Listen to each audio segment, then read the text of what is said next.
Ssentebe w'akakiiko akagatta abakulembeze ba gavumenti ez'ebitundu Richard Rwabuhinga ayagala wabeewo ekikolebwa ku ngeri oba emitendera gavumenti gyeyitamu okubaako emirimu gyekola mu bitundu byabwe. Agamba nti ssente nnyingi ziyitiridde okuddizibwayo oluvannyuma lw'abalina okukola emirimu mu bitundu egyo obutalabikako oba ba contractors. Ssentebe w'akakiiko akagatta abakulembeze ba gavumenti ez'ebitundu Richard Rwabuhinga awakanyizza enteekateeka ya gavumenti empya balina okugulira ebintu gy'agamba nti balemesezza obuweereza obulungi ng'abakulembeze ba gavumenti ez'ebitundu. Rwabuhinga ategeeza nti olw'okugula ebintu naddala mu pulojekiti eza Ugifeed kiviiddeko ebintu bingi okwesiba mu myaka gy'ebyensimbi egiyise.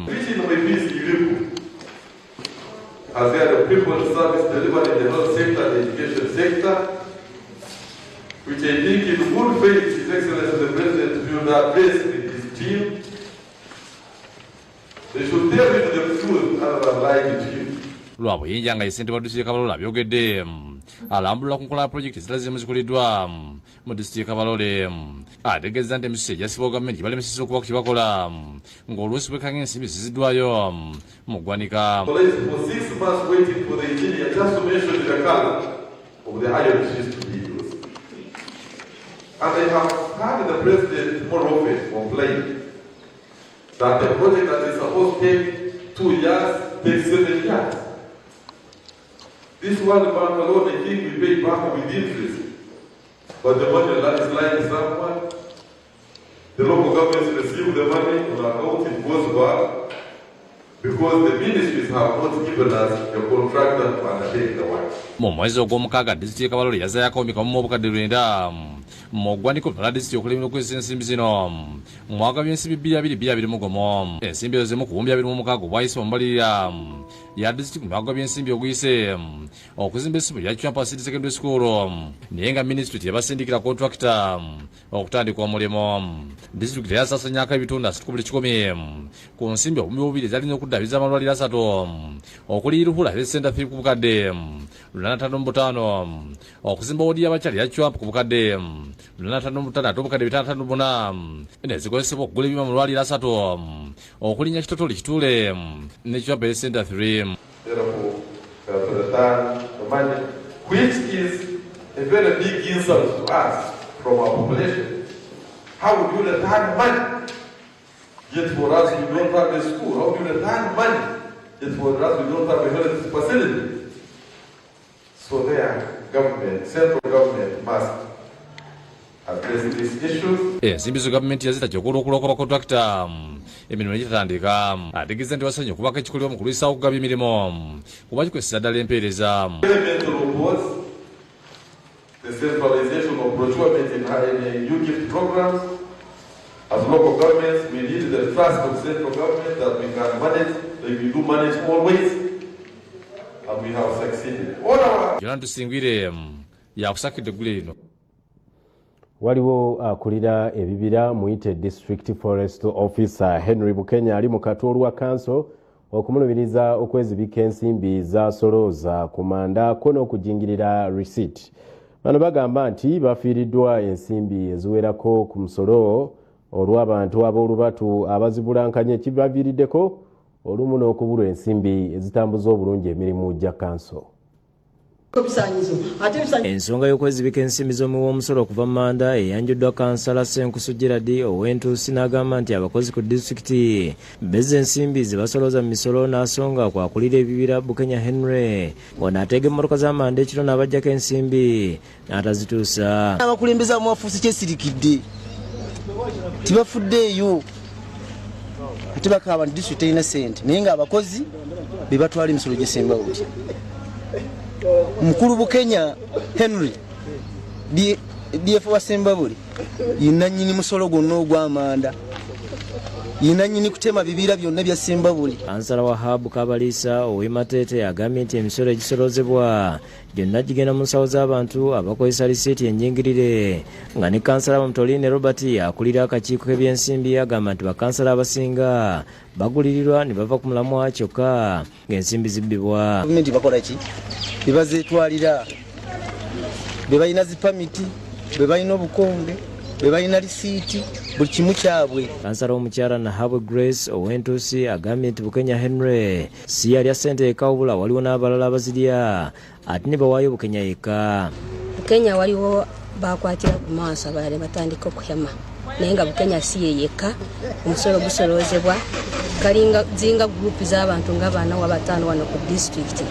Bukenya inamu ne bakama be bagano abamukozesa ekyo. Inge ekyamazima ku ky'omusolo kiri bubi nnyo, Sembabule ekyali bubi nnyo ku musolo, ye district ekyasinze endowooza okuba n'obugagga kubanga ekisooka tuli bagagga naye bwe tudda mu musolo tetuyina. Kansala Kasande Jjolo w'Emabindu Sembabule Town Council agambye nti balina obuzibu bw'abakulira ebyensimbi abatakyusibwa nga be baviiriddeko okufiirizibwa n'asaba nti ensonga y'emisolo kyetaaga nabo bannabyafuzi bateekebwemu basobole okulondoola. Era tusaba gavumenti etukkirize kuba twagala politicians zitingire mu misolo kubanga tukimanyi buli sub-county omusolo oguvaamu naye ku district bw'ogunoonya bagenda kulaga nti emisolo tegiriiyo. Sipiika wa disitulikiti Haji Elias Kasozi akikaatiriza ng'emisolo gikwatibwa obubi n'alumiriza Bukenya okwekoba n'eyezibika ensimbi eziva manda n'alagira akulira abakozi ne ssente wa disitulikiti okuvaayo bayingire mu nsonga eno. Okuva mu kuloodinga Chako ne Timba naye ate omukulu oyo DFO bwe yabyezza ne kiba nga bajeti yaffe agisaze. Kyezo nange nzuulidde wano mu kanso sina bukakafu bwonna naye mpulidde mu kanso nga bagamba nti waliwo fake receipts ezigabwa era sampo ezo tuzifunye tugenda zinoonyerezaako tuzuule amazima amatuufu. Omuntu anaasangibwa nti ayina receipts zajingirira tugenda mukolako ng'amateeka bwe galagira. Ye Bukenya yeesambye ebyokwezibika ensimbi n'agamba nti byakola biri mu mateeka era yemiriza n'ekyokugaba ttenda n'alumiriza abantu batatuukiriza mannya okumulwanyisa. Kitegeeza nti waliwo akagurupu k'abantu mu ttenda abaagala okukozesa ttenda okubba gavumenti era okukendeeza emisolo kati ate era ali mu kukiteekawo nti ffe ababbi emisolo naye nga bwetunuya ssente ate ffe abasinza okumanya ssente nnyingi. Maria Nakyeyune yakusekedde gulino. Bwe twongerayo minisita omubeezi w'ebyobulamu Hanifa Kawoya abangira namwenyamivu olw'abasawo mu malwaliro ga gavumenti abeegumbulidde omuze ogw'okwebulankanya ku mirimu kyasabye kikomezebwe mbagirawo. Okwogera bino Hanifa Kawoya abadde asinkanya abakulembeze mu disitulikiti 10 ezikola ebbendobendo lya Masaka. Minisita omubeezi w'ebyobulamu Hajjati Hanifa Kawoya yennyamidde olw'abasawo mu malwaliro ga gavumenti abeegumbulidde omuze gw'okwebulankanya ku mirimu. Ono agamba nti ennaku okulaba ng'abantu abaasomerera okutaasa obulamu bw'abantu ate okubanga bennyini kumpi be babusaanyaawo olw'obutatuukiriza buvunaanyizibwa bwabwe.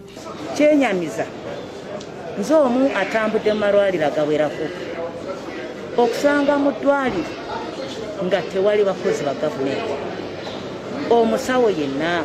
Agasseeko nti ekyewuunyisa kwe kubanga abantu bano be bamu basiiba beekalakaasa enkya n'eggulo okubongeza emisaala kyagambye nti kyamu. Mwagale ssente muli makiriniki gamu ate nkisimbidde kkuli awulira nti kyagala kukola ffe tetujja kumukaka wabula okumugamba nti sebo leka waliwo gundi wali wabbali ye ajja akole ki. Kyokka minisita Kawoya okuninzibwa akutadde ku bakulembeze mu zi disitulikiti okuli ba RDC Kaawo ne bassente ba disitulikiti zino abatakoze kimala okukola alipoota ku basawo abeeyisa mu mbeera ekontana n'amateeka g'ekisawo. Kati obeera otya ne health center fu n'osanga nga tewali musawo ate n'otawandiika owandiikire Kaawo ategeeze disitulikiti kanso etuule RDC mutuule omuntu oyo mumuyite lwaki saawa mukaaga tewali mujjanjabiye n'omusawo okufasiliteyo. Okwogera bino minisita Kawoya abadde asinkanya abakulembeze mu disitulikiti 10 ezikola ebbendobendo ly'e Masaka mu musomo ogumaze ennaku 2 ku Maria Flow Hotel mu kibuga Masaka ogwateekeddwa minisita w'ebyobulamu okubangula abakulembeze bano omugaso ogw'okugema endwadde ez'enjawulo. Mu ngeri emu awabudde abakulembeze n'ab'ebyobulamu bulijjo okusooka okusomesa abantu okwetangira endwadde zino nga tebannabagema tekuba bakizudde ng'endwadde ezisinga okutawaanya bannayuganda ziba ku bujama n'obuteefiirayo. Bw'ogamba kolera kyekintu tosobola okudda eri abantu n'obagamba tusobola kuziyiza kolere ono oba ekiddukano nga bwe bakiyita nga tekinatukwata nga tuyita mu mitendera bwegiti. Abamu ku bakulembeze betwogeddeko nabo bategeeza nga bazze balwana n'abasawo abatabeera ku mirimu waliwo ne bategeeza nga n'enguzi gye babasusse okufuna emirimu gino bayisusse ng'oba oliawo kyekibaviirako okwesirayo ogwannagamba. Mu kuyingira okujja okufuna omulimu oluusi bamuggyako ensimbi nga nnyingi, kati agenda okutuuka ku mulimu olwedde ng'omutima gwafa, looni gy'alina alina ogye recoveringa, ate oluusi ne zaafuna omwezi tezimala kusasula looni eyo. Twagala kusaba busabi basawo ebyo bye twakkaanyaako ne bitwongedde okubajjukiza okubigenderako. Nobert Muhoozi omukugu mu byobulamu okuva mu ddwaliro e Masaka ategeeza nti enteekateeka eno yagendereddwamu okutegeeza abakulembeze eddagala eppya eryaleeteddwa okugema endwadde omuli obulwadde bw'ekibumba, yellow fever, olukusense n'endala oluvannyuma lw'okukizuula nti zaakomyewo mu bantu. Nga yellow fever mu bukakata twafunayo cases ne measles rubella nayo ye tukomezaawo. Agasseeko nga bwe balina n'enteekateeka ey'okugema bamaama abali embuto okusobola okutangira abaana obutafuna bulwadde bwa kibumba ate era nabo bagemebwe nga bakazaalibwa. Kubawanga hepatitis B nga bakazaalirwa esobola okubalinda mu biseera by'omu maaso ekibumba kireme okulwala. Fiona Nannyomo yakusakidde Green. Ziri 20 ezibulayo okwerera essaawa 2 tugenda kuddamu tuwumulemu tukomewo n'ekitundu ekisembayo tovaawo.